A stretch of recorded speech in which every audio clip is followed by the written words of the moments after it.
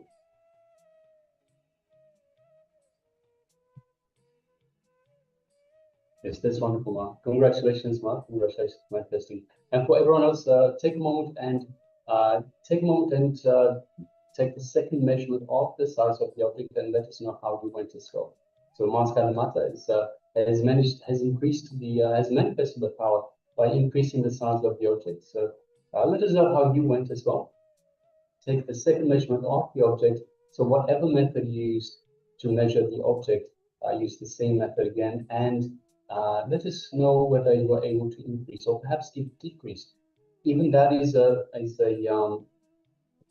successful power manifestation, because it wouldn't decrease by itself. So even though the intention was to increase and it decreased, it's still a successful power manifestation, because it doesn't do changing of size by itself. So it still needs a little bit of refinement, but it's still a power manifestation. So yes, congratulations again, Master Lamanta, for that. Beautiful. All right. So Waiting for everyone else to take a moment to share. Ma Shami News, Ma Mr. Gunya, Mutu Arun Aya, and participant with the label moment. If you could also please rename yourself to your name, so we know we can address you appropriately as opposed to participants. So if you could please rename yourself, unless that is your actual name. If that is your actual name, you can let us know. Also, whether we should call you Ma, so if for female bodies, or Aya for male bodies, you could please let us know. So participant with the label moment, you could let us know exactly what your name is and whether we should address you as Ma or Aya, so female body or male body.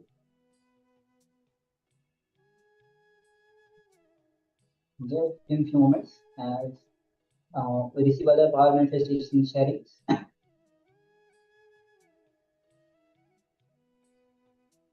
All right, so if you're still sharing, please continue to do so. We'll come back to your sharing in a little while. Meanwhile, let's get ready for the next segment in our program for today. And it is worshipping of the divine. So Swamiji will be taking us through what it means to worship the divine, why we should worship the divine. And after that, okay, so yes. So requesting everyone, let us get ready. Let us come to the space of listening. Let us hear directly from the Supreme Pontiff of Hinduism, from Swamiji himself, on worshipping the divine.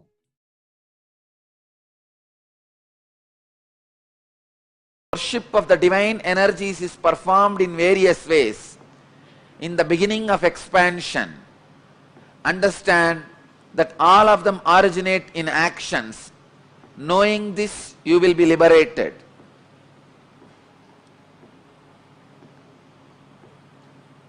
Sri Krishna is revealing some of the mystical secrets.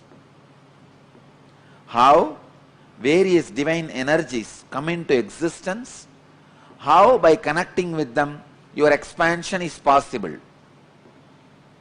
Please understand, one example I wanted to give. Brahma, in Hindu stories, Hindu Purana, Brahma becomes egoistic. So, Shiva's extension comes out as Kala Bhairava and cuts Brahma's head, removes the ego of Brahma and makes Brahma enlightened. This action, Shiva's energy coming out and removing the ego of Brahma and making him enlightened, this action becomes Kala Bhairava. So when you connect with Kala Bhairava and start worshipping the divine energy called Kala Bhairava, he removes your ego also and gives you enlightenment. Same way, Veerabhadra, Shiva's energy expanded and destroyed the collective negativity of Daksha, which causes suffering for himself and for others. Many times, your pain body becomes so strong, knowingly you cause suffering to you and to others. Even though you know you are causing suffering to you and to others, but the pain pattern is so strong, you can't escape. I can see very clearly. So many people, they know if they are out of me, if they are away from me, they are going to create suffering for themselves. But their ego, arrogance is so strong, they can't live. They can't live around me. I have seen so many times, even devotees, they know if they listen to my teachings and live, they will be out of their sufferings and torture they are doing to themselves and to others. But they don't want. Daksha represents the negativity which causes suffering to yourself and to others. Shiva's energy which came out and destroyed the Daksha's negativity is Veerabhadra. Understand? Veerabhadra did not kill Daksha. He gave life back to Daksha.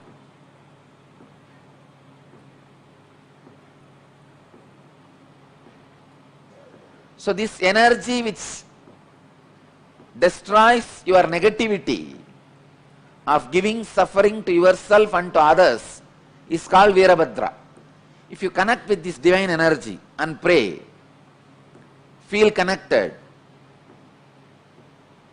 you will see in you also the pain body, the patterns which create suffering for yourself and others will be destroyed. It's a beautiful verse. Evam bahuvitaha yajñaha vitata brahmano mukhe karmajan viddidan sarvan evam jnatva vimokshase. Thus, worship of the divine energies is performed in various ways. In the beginning of expansion, understand that all of them originate in actions. Knowing this, you will be liberated. Same way, if you are frozen, closed,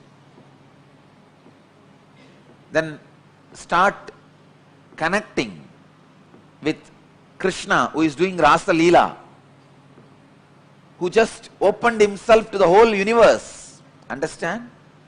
Krishna's Rasa Leela did not happen just with Gopikas. It happened with the plants, trees, rocks, Yamuna, whole thing. And the Purnima Chandra, the full moon, with whole, he had Rasa Leela. His Rasa Leela was enjoyed by the whole existence. Gopikas were also happened to be there, that's all. It was not concentrated towards Gopikas. It was with the whole. So if you are frozen, having the sickening suffocation, many times people do have this sickening suffocation. Come on, then expand. It is time.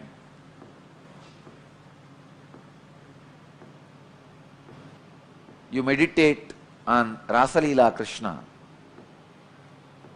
So each action of divine, each action of an incarnation becomes independent energy by itself.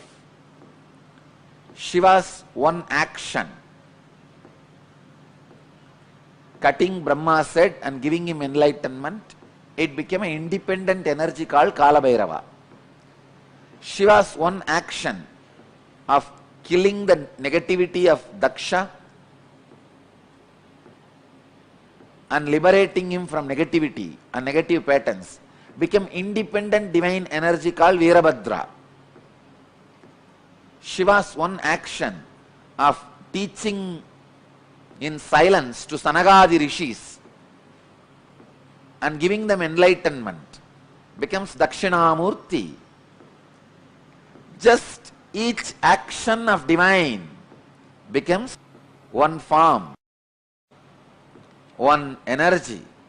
Understand?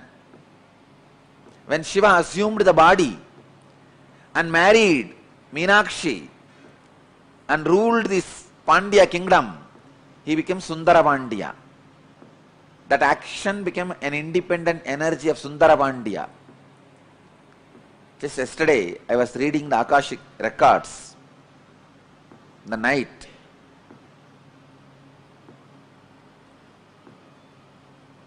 I verified again and again. Earlier when I was seeing, I felt he has taken 3 bodies. Yesterday I saw he has taken more than 11 bodies. Only to play in and around Madurai. Please understand, in this way, no other geographical place is equivalent to Madurai. Where Shiva has taken 11 bodies to play just in Madurai. See, in one body he has played in many places. That record is there. When he assumed one body, he has gone to many places and did his leelas. In one body, doing leelas in 11 places, there are enough records. But 11 bodies to do leelas in one place, only in Madurai's history, the record is there. More than 11 bodies he has assumed at different times to play the leelas. The leela he performed, the first body he assumed to perform the leelas in Madurai is marrying Meenakshi. To marry Meenakshi and all the leelas related to that time, marrying Meenakshi and bringing Vaigai to Madurai, all those leelas were performed in one body. That body is directly under the Sundareshwara's linga. In the main Garbha Mandir, under the Sundareshwara linga, that body is resting. It is there in Jiva Samadhi. And second, he has assumed one more body to build embankment for Vaigai river and converting all the foxes into horse to save his disciple Manikyavasagar. All those leelas, around 40 years he was in that body and performed many leelas. That body is in resting in our property near Dinamani Takis. There is a place in Madurai, near Dinamani Takis, there is a Samadhi inside Madurai Adinam property. It is called Sundaranar Samadhi. And Sundarananda's Jiva Samadhi, people used to think it is one of the 18 Siddhas. It is not one of the, of course, it is one in the 18, but Shiva himself assumed the human body and performed. 40 years he was in that body. That body is resting in Madurai, the place Dinamani Takis, opposite to that Takis, there is a property, belongs to Madurai Adinam property, there he is resting. And the third body, which he assumed to give sugar cane to stone elephant, and stone elephant ate that sugar cane. For that leela, he assumed one more body that is there inside the temple under the samadhi of, under the shrine of Ellamalla Sittar. Under his murti, that third body is there. Still, I am not able to trace the other places of the remaining 8 bodies. I could see cosmically where are they, but in the Madurai map I am not able to pinpoint where the remaining 8 bodies are. Soon I will study the Madurai map and overlap my cosmic map on Madurai map and give you guys the exact points where the bodies he assumed are resting and radiating. I tell you, if you see from this angle, no other place, even in Kailash, is only one body is resting. There are 1 lakh enlightened beings' bodies are resting. That is different. But his own, the body which he used, only one body is resting. In Varanasi, 2 bodies are resting. Even in Thiruvannamalai, only one body, Arunagiri Yogeshwara's body, only is resting.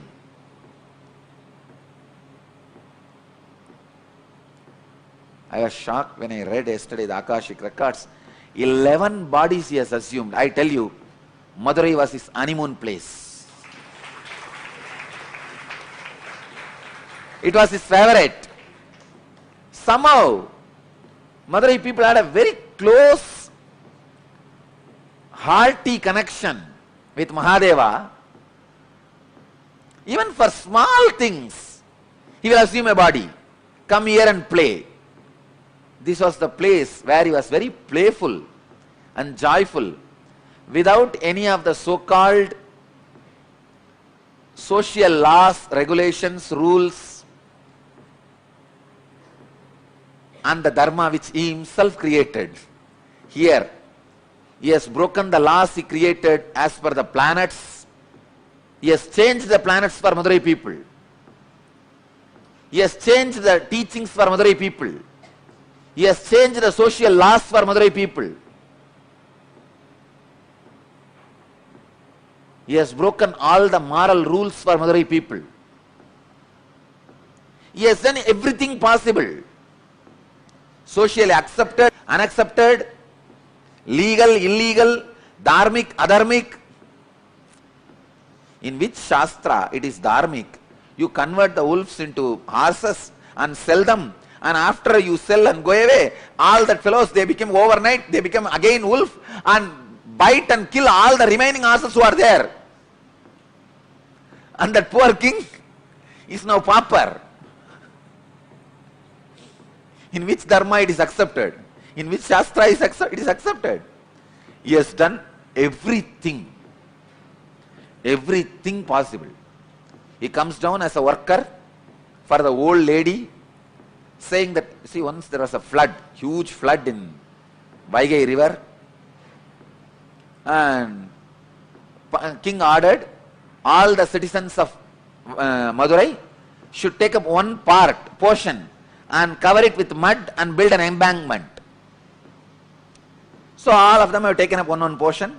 One old lady, Vandi, her job is that making idli and puttu.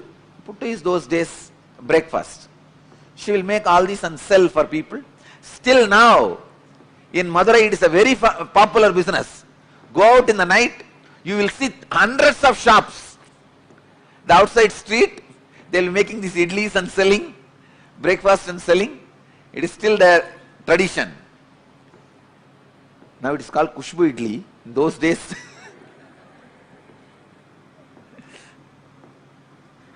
it's a tradition of Vandi. So she used to make this pittu and sell. Those days breakfast. She did not get anybody to cover her portion, and she herself can't do. She is too old. She prays to Sundareshwara. This whole city, still now, any problem, the only person they turn to is Sundareshwara.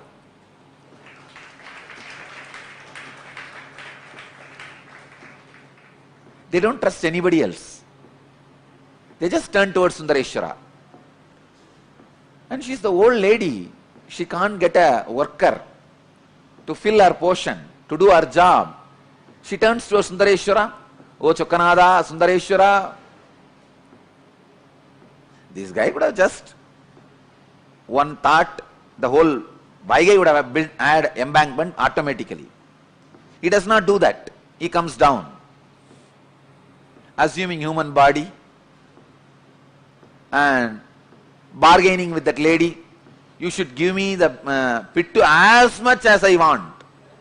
but I will work only for 3 hours. He says, I will work only for 2 jama.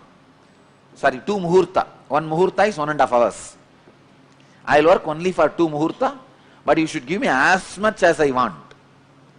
This poor lady, she doesn't have anybody else. So she says, all right, go ahead. You can see what is puttu. Come on, show me. This is puttu.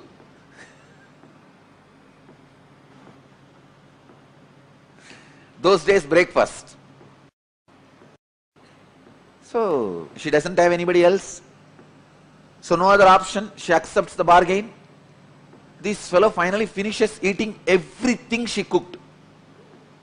After that, he doesn't work. He goes there and lies down in that bed.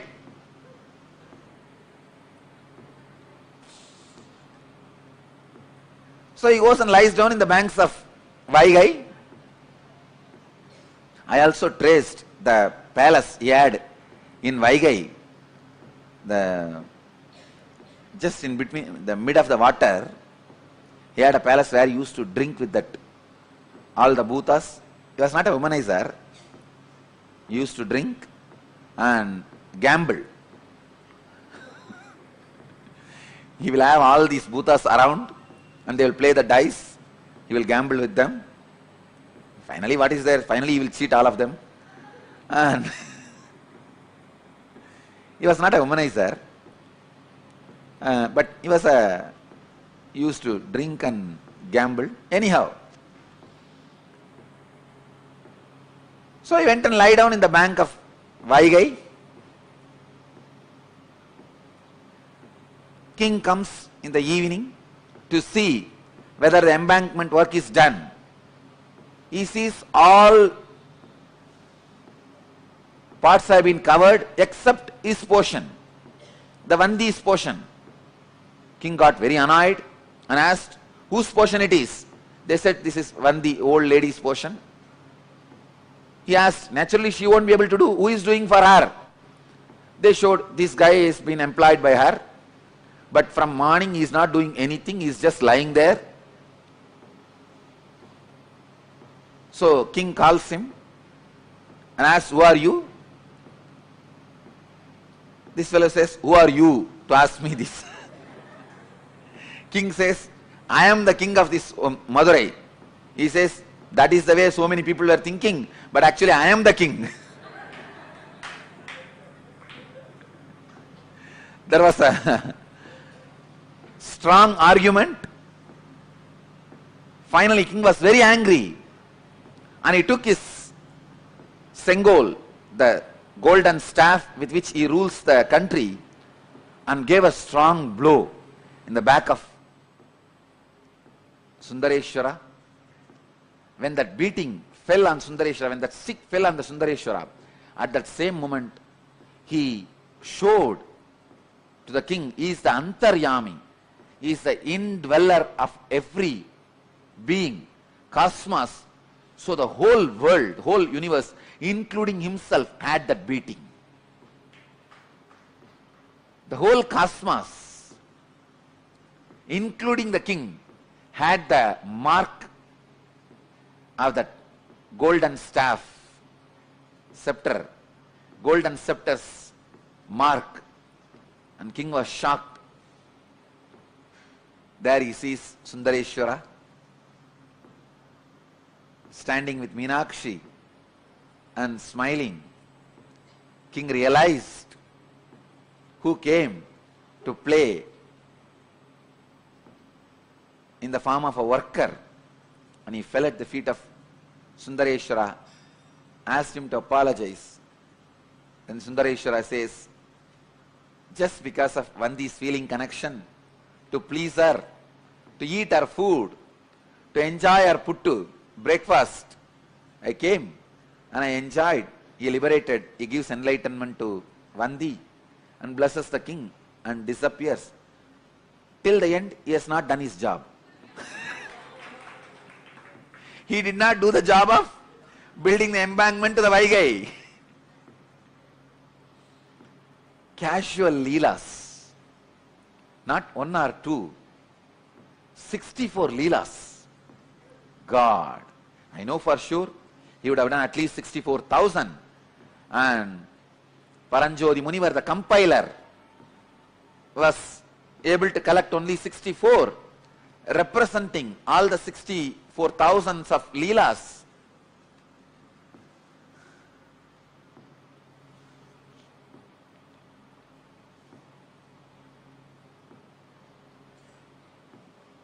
The body with which he has performed this Leela, especially blessing the Vandi and converting the wolves into horses, foxes into horses, that season, around 40 years, he has performed some more Leelas. That body was used by him for 40 years. That body is resting in Madurai Adinam's property. I have taken the blessings of the 292nd Guruma Sannidhanam to build that into a beautiful, huge temple. You can see the scene of Sundareshwara coming and eating the puttu of Vandi, the old lady.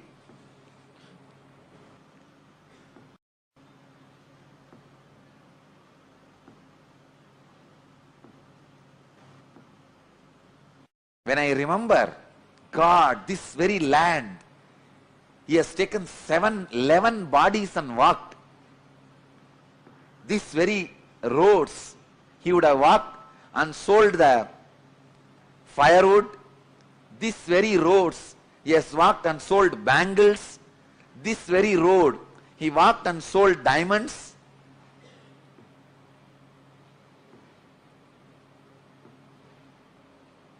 I am really going crazy. This very Vaigai, he created this very Vaigai. He himself came and built embankment, at least acted as building embankment.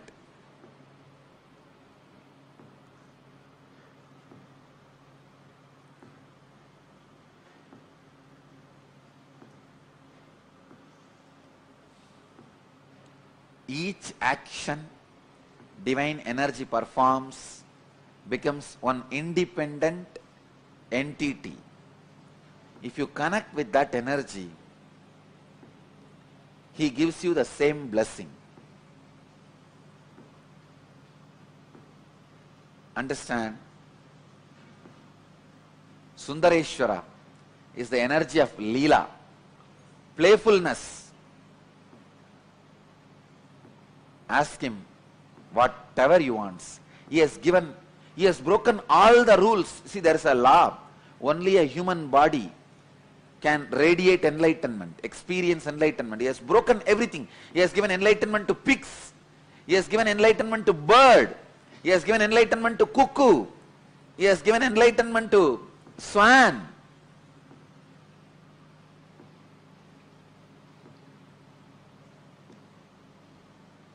Everyone can be assured.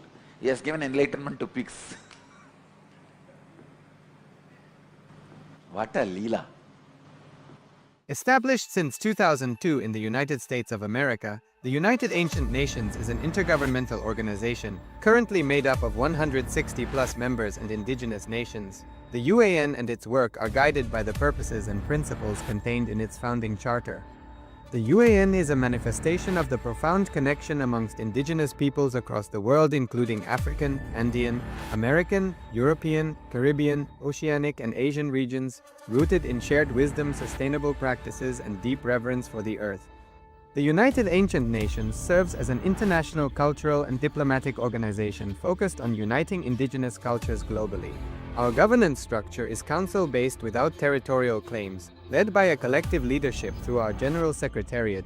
As a non-state entity with UN-style advocacy, we focus on several key areas: cultural and digital heritage preservation, indigenous diplomacy, revival of indigenous knowledge systems to solve humanity's problems, global peace, environmental preservation, health and wellness, sustained economic development, indigenous and cultural tourism. While the UAN represents numerous indigenous cultures, the United States of Kalasa Yes, Nityananda molecule. So, worship of the divine. Yes, worship of the divine. So Sonja has told us beautifully about worshipping the divine, and of course the beautiful story about Sundareshwara, Lord Sundareshwara, that is the king of the city of Madurai. Yes. So wonderful. Swami shares that just in Madurai, Paramashiva has taken 11 incarnations, 11 bodies. In Kailasa, his own body which he has manifested, one body is there. In Varanasi, two bodies are there. But in Madurai, he has taken 11 incarnations, 11 bodies, and he has played the Leela. All right, so let us now enter into a meditation process. Before we enter into this guided meditation, let us see how unclutching is related to what happens every moment in your body. So we'll be entering into a breathing meditation, a guided meditation. Yes. So first understand the background of what is the basis of this background. Understand, between the incoming breath and the outgoing breath, there is neutral space at the top and at the bottom. When you inhale and when you exhale, there's a turn, there's a gap. That gap is neutral space. Your identity exists in the incoming and outgoing breath spaces.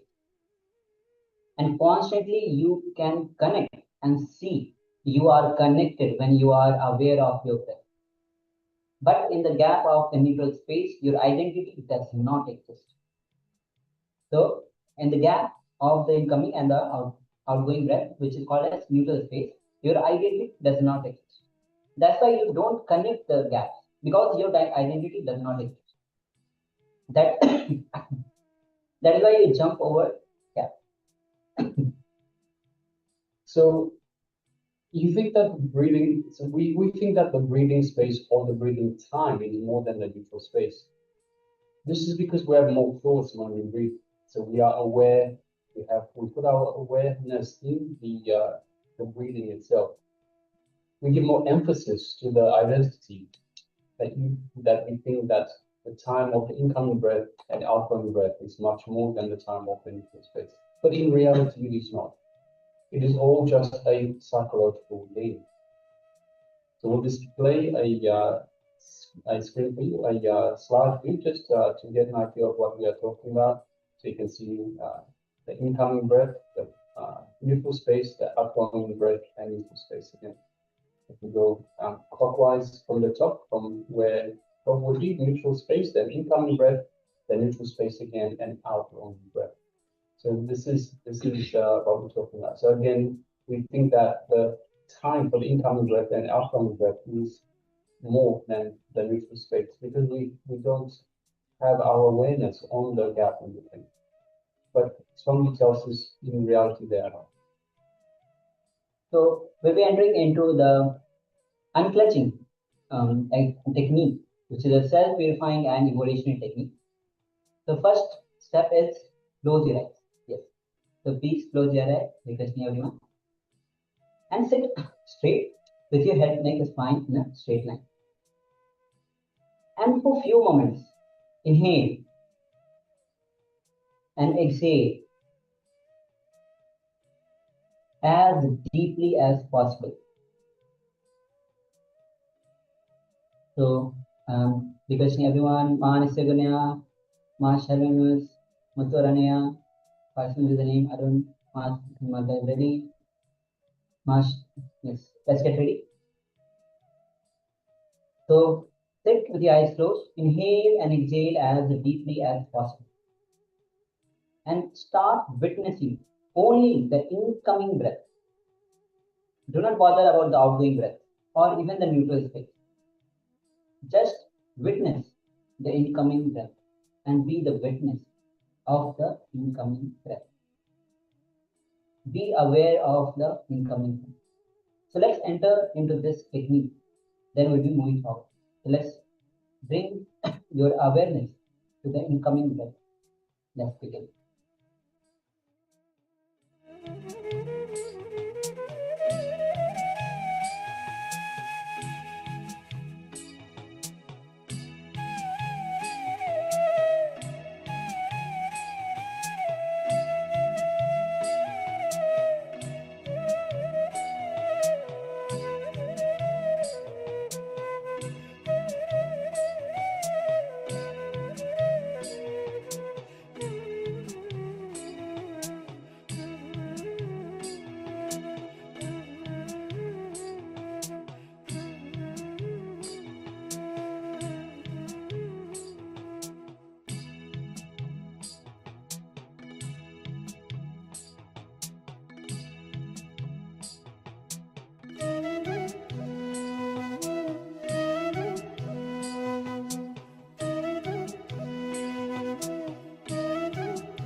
Now, slowly, start witnessing only the outgoing breath. Forget about the incoming breath or the neutral space. Only witness and be aware of the outgoing breath. Let's continue. Just the outgoing breath.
Now, slowly, very slowly, be aware of both neutral spaces.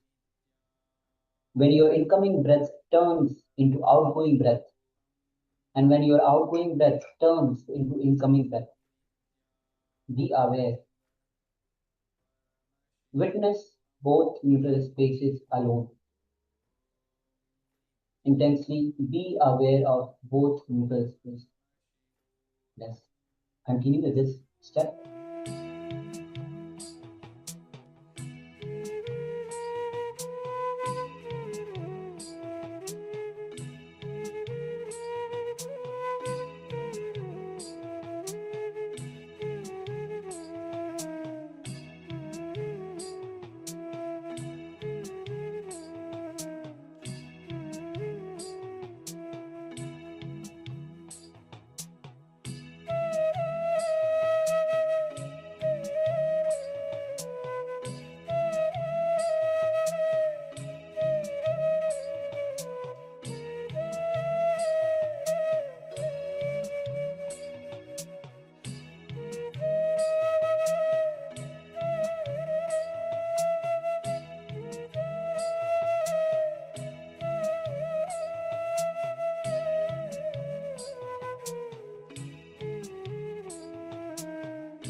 Now, be aware of the incoming breath, the neutral space, the outgoing breath, and the neutral space. So all the four.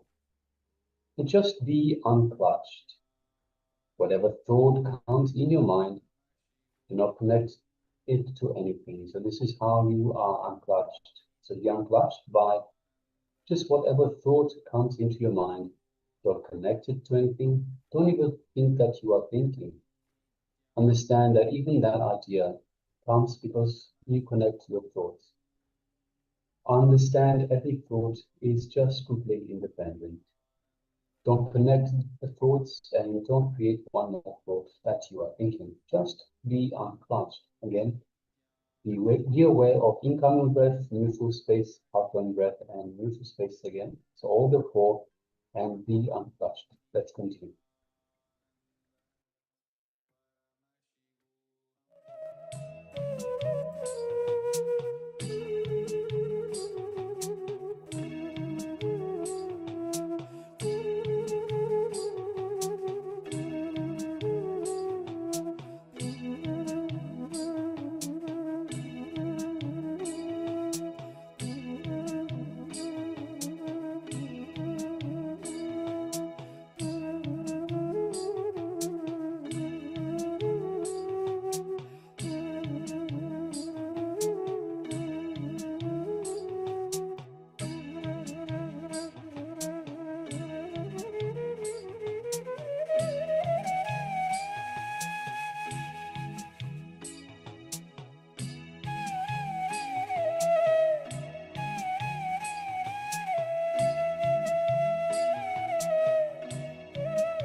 Yes, we'll now enter into Akashic readings on renunciation. So this is Swamiji, the Supreme Pontiff of Hinduism, having done Akashic readings on the very topic of renunciation. So we'll read through the questions and answers. So one question. So these are questions from participants, from people asking in terms of renunciation. So question: for renunciation to become part of biomemory, what are the best techniques that can be followed to keep in touch with renunciation? Answer: constantly unclutching and the attitude of sharing brings tremendous renunciation and awakens the biointelligence of renunciation. When a person suffers, especially with a disease like cancer, stomach problems, if he just develops the attitude of giving, charity, dana, cancer disappears. The person gets completely healed.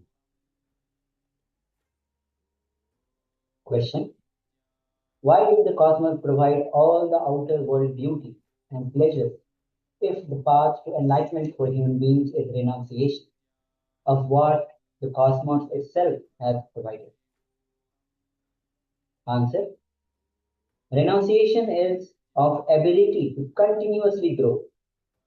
Only a person who can grow enjoys better and better beauties provided by the cosmos. But the hangover you are carrying in your mind, out of which this question has come out, that mind has stuck itself with lower levels of joy. That is why it is questioning the very path of renunciation. When you renounce again and again, you'll experience the whole world much more better way. The whole cosmos will become more and more alive to you. Question. Answer. Tena taktena manjidam akrita tasya siddhanam kuruvane jivi shira samana. By renouncing again and again, enjoy the whole cosmos. It's a direct instruction from cosmos to every human. Question: to experience death, which, as you said, removes all the patterns, so we have to live also the renunciated life. Answer: when you start living a unique way of renunciation expresses in each one of you.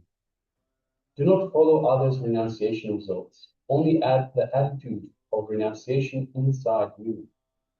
However it evolves, do it in your own way. Express in your own way the renunciation, in a unique way as you are. Question. A person who is brain dead but living a vegetative life on a life resuscitation for over 10 years, does it mean nature's way of teaching renunciation to the powers or love? Answer. You can use the situation to learn renunciation. Question: how do I know that I'm listening to my biomemory? Answer: when you're listening to your biomemory without any pain, without any suffering, very smoothly, renunciation flowers as a natural process. Question. By renouncing and constant unclutching, will one's memory not become weak?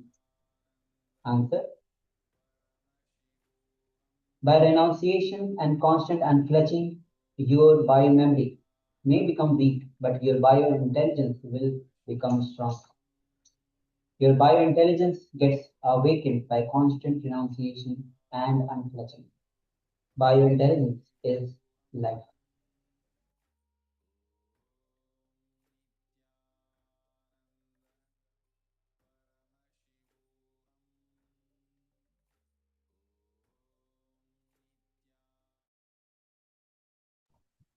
Yes, so we have beautiful meditation there, and also Akashic records reading on renunciation. So now let us enter the power manifestation, and once again, today's power manifestation is the power of Mahima, increasing the size of small objects that are close. In this brand, you will be having a small object on your palm, And requesting everyone to please gather a small object and make sure that you can hold it in the palm of your hand. Now, before we start manifesting, we need to take an initial measurement of the size of the object. So whether you measure it by measuring tape, or perhaps just trace it on a piece of paper. So depending on the size and shape of it, you can use either of these techniques to measure the size of the object. And we'll be using the same method again at the end of the manifestation, of the power manifestation. So let's get ready. Let's take the initial measurement of the object.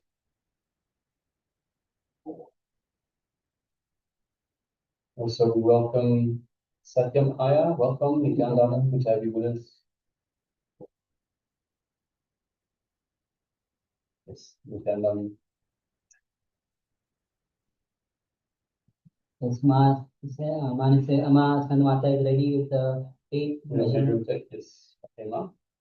All right. Also requesting Shamin Yusma, Mr. Gunya, Muktu Arun Aya, Satyam Aya, and participant with the level moment. If you could all get ready. So this is the power of increasing the size of an object. You can pick an object that fits in the palm of your hand. First of all, we'll be perhaps measuring the object, see how what the size of the object is. Mr. Gunya is ready as well. Yes, thank you. And you can now use a tape measure to see what the length or the size of the object is, or if it's small enough, you can trace it on a piece of paper just to see the size, and we'll be increasing the size of the object, and then we'll be checking again, measuring, having the second measurement of the object using the same method again, and to see whether you have managed to increase the size of the object. So, okay, let's get ready. Question everyone. Quickly gather an object,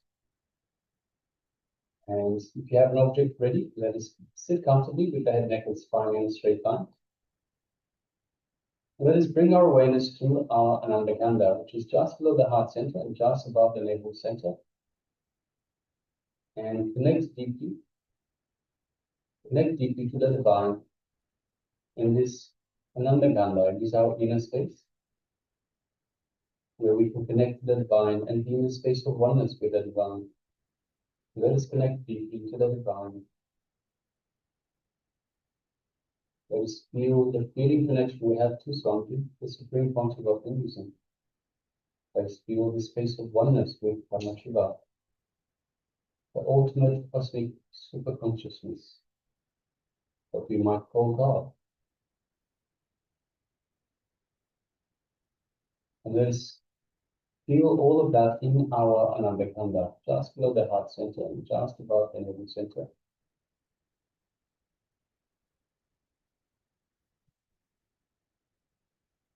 Now let's connect further by chanting the Mahavakya.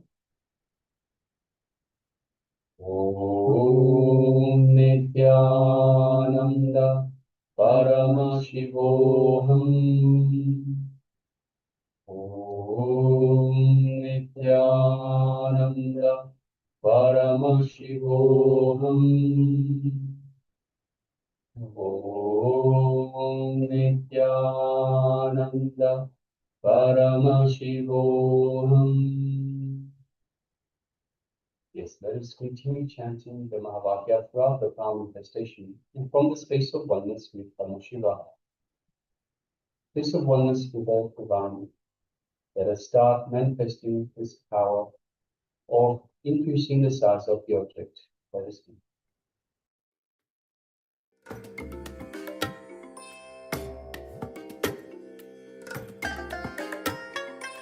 I bless you all. Let you all open all your three eyes and manifest the powers of Mahasadashiva. Om Nityananda Paramashivoham. Om Nityananda Paramashivoham.